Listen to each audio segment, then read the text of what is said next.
Okay, this is a short video on running system commands from within Python.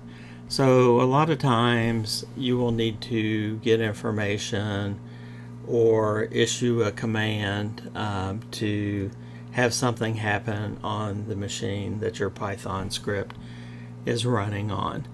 There are several ways to accomplish this using Python.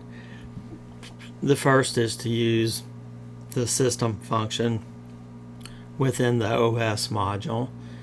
The second way is to use the run function from the subprocess module, and then also from the subprocess module we can open a pipe with the popen command.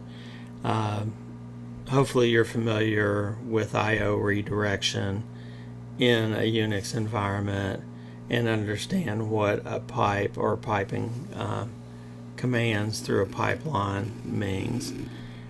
So we'll go through and look at these one by one. So the first one is os.system, and to gain access to the system function we have to import the OS module. Once we've imported the OS module, a call is going to look like this. RC, which is a standard abbreviation for return code, equals os.system, and then a command that you want to be executed.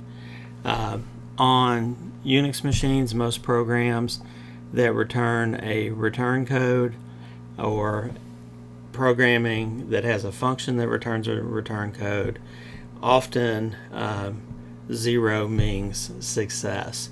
And if you get a non-zero value in that return code, it meant something went wrong. So this issues the specified command, which is a string, and it does that in a subshell. So it actually creates a new shell on your machine and runs it, and it waits for that command to finish, and then once it's finished it puts the return code in the variable RC in this case. Now the command or the string that specifies the command can use I/O redirection. So an example of that would be RC equals os.system, and what I'm doing is issuing the date command, which would give me the current date and time. If I just stop right there and issue that command, that will be displayed to the screen. That might be handy if you want to just tell the user, hey, you started running this program at this time. Then you could call os.system.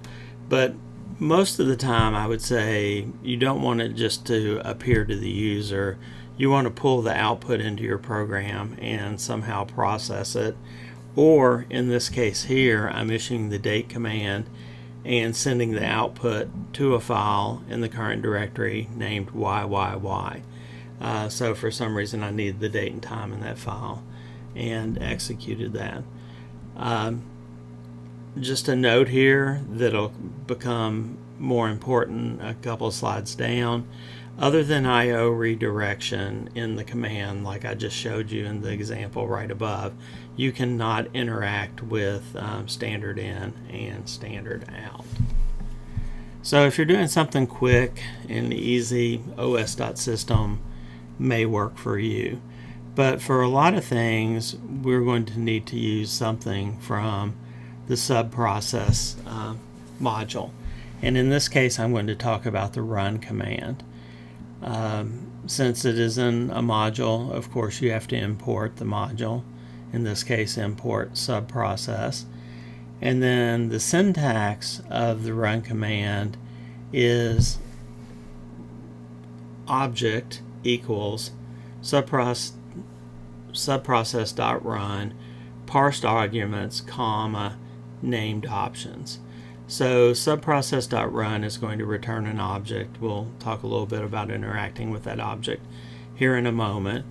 The parsed arguments is basically a list where the first argument is the command, the second argument in the parsed argument is the first argument to the command, etc.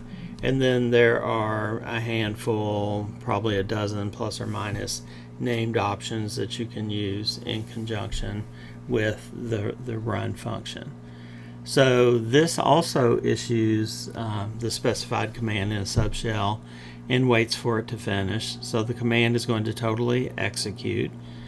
An example would look like this. I'm maybe wanting to get a long listing of all the files in my current directory.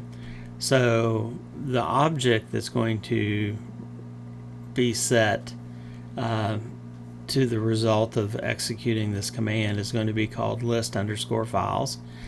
And then I have my subprocess.run function call. And here's my parsed arguments. The first argument, ls, is the command I want to issue. And -l is the long listing, that is the argument that I want to pass to the ls command. And then finally, capture_output is one of those named parameters that if I set to true, it's going to capture the output of the command. So to get the output after this command executes and finishes, we're going to need to actually look at list files.standardout. Before I move on, I'll just mention real quick some of the named options that you might have. You can say input equals and then some Python object that has data that you want to be read. If you're not using standard error, for example, you can say standard error equal none. So it will just close the standard error file handle. Continuing on, one thing that's really important is that when you call standard out, instead of getting what I'll call a normal string, which is just a sequence of characters, you're going to get what's called a byte string, which is a sequence of bytes. So they sound kind of similar because we know a character is stored in a byte.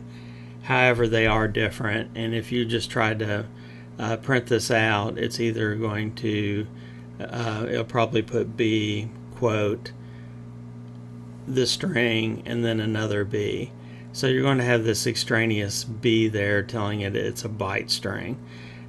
So what you want to do is you need to convert that to some type of text that's going to look like a normal string, and this is one way you can do that. Output is a string. We can call its decode method, and then as the argument we tell how we would like that decoded and then stored in the string.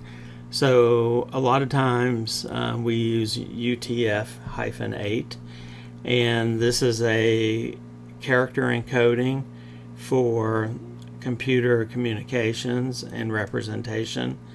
It stands for Unicode Transformation Format, and the -8 means that we're going to put the result in 8 bits. So that's how you actually get a true string from the command you're issuing. The third method I said that we could use to issue system commands is the subproc.popen function. The P in popen stands for pipe, and hopefully you're familiar with piping from I/O redirection.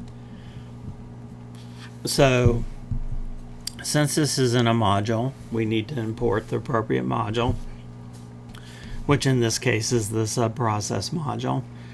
The syntax of using popen is this. Popen is going to return an object, so we need a place to store the object. So we have object equals the call to subprocess.popen, and as arguments to popen, we're going to have a parsed set of arguments and then optional named options that we may be passing in or specifying as well. This issues the specified command in a subshell on the local machine. However, it does not wait for it to finish. it continues executing, and we are able to interact with that process from our Python program, which is continuing on execution as well. So an example of this might look like this. P equals subprocess.popen. In this case, I'm calling the Python 3 command, and the option that I'm passing to that is the next argument in this list, which is --help, which Python 3 space --help will return common usage of the Python 3 command. I'm going to say that I want standard out and standard error to come down my pipe, and I want to specify that I want the text. Once I'm done, or if I need to get information from this pipe, the way I do that is the next line of code, which is to call whatever my object is, in this case P, call the communicate function, and it's going to return two things. It's going to return any output that I had from executing that Python 3 command, and it is going to retrieve errors and place those in the errors variable if there were any. So that's just a really quick discussion on different ways you can execute commands from within your Python program.